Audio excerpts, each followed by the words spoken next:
Hello and welcome back to my BookTube channel. I've got another book recommendation, book review for you today, and I'm going to just jump straight into it. I don't like long introductions on these kind of videos, so I'm going to start with talking about Sister Sister by Sue Fortin.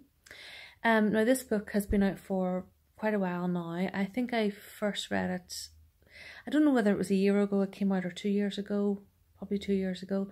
And I read it when it first came out and I absolutely loved it. And I thought, you know what, I'm just going to go back and read it again.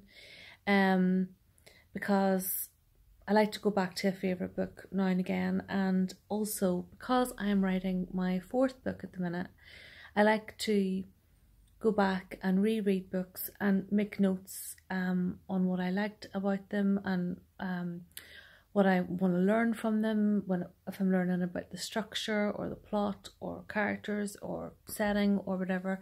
So I like to kind of go back and read them again and sort of analyse them a bit and find out what things that I can learn from and how I can make my writing better.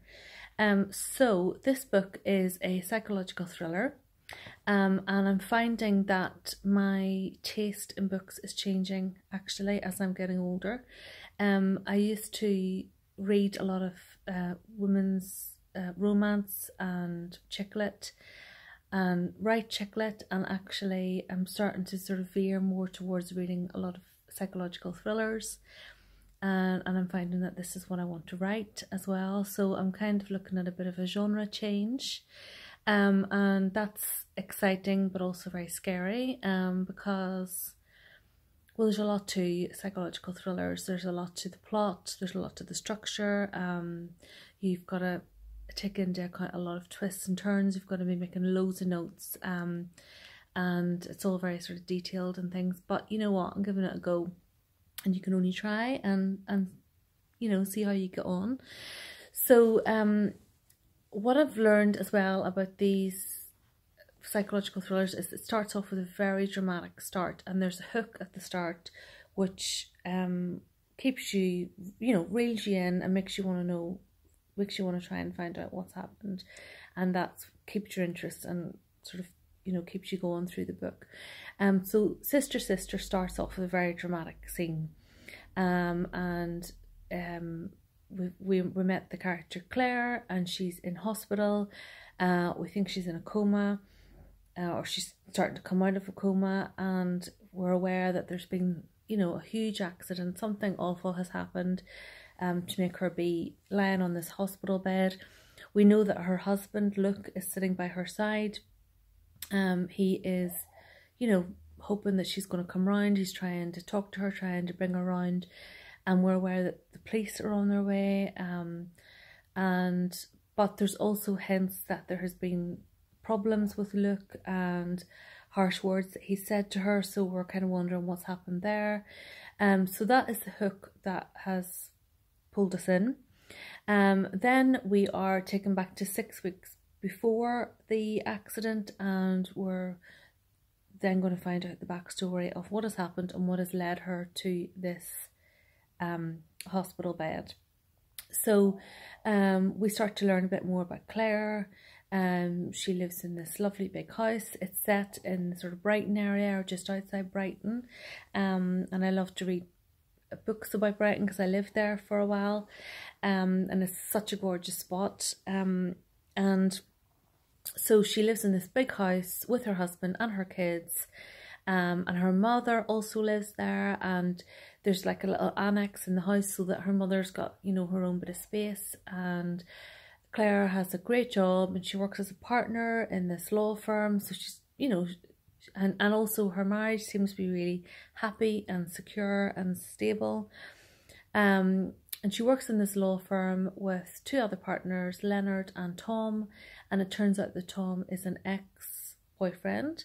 So you start to think, oh, I wonder, you know, what's the crack there? You know, is the husband okay with her working with her ex? But I think that, you know, they went out in university or something, so like it was ages ago. And they're just friends, and he'd moved on and found someone else and all of that. So, you know, we're getting a bit of a backstory about Claire.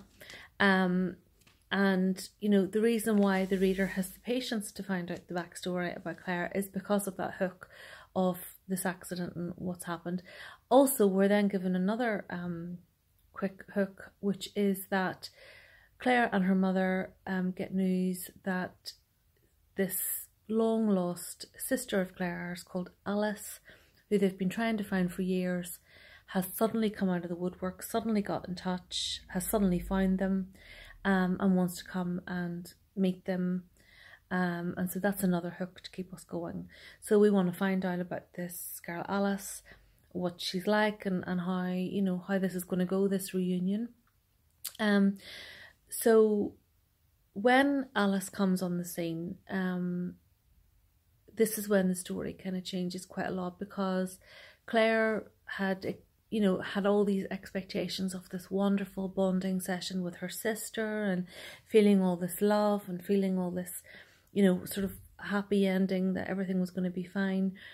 But actually what happens is that she experiences a lot of jealousy. And Alice is very over-friendly / flirtatious with her husband. And there's jealousy on both sides. So Alice seems to be very jealous of this wonderful life that Claire has with her great home and her great job and her lovely husband and her beautiful kids.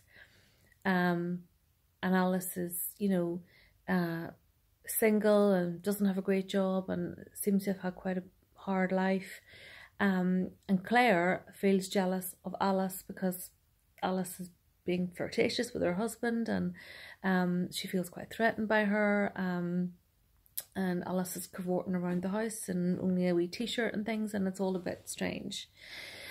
So it very much looks at that theme of jealousy, and I really found all that very interesting, because Claire really questions herself. She feels guilty for being jealous, but then on the other hand, you know, as the reader, you're kind of thinking, well, yeah, she's got a right to feel jealous.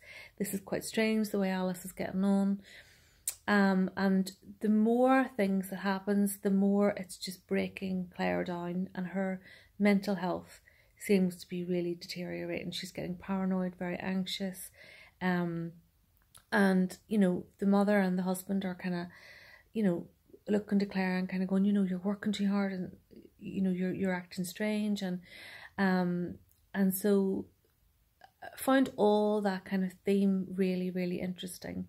And lots of twists and turns happen, lots of things happen that make you kind of go, whoa.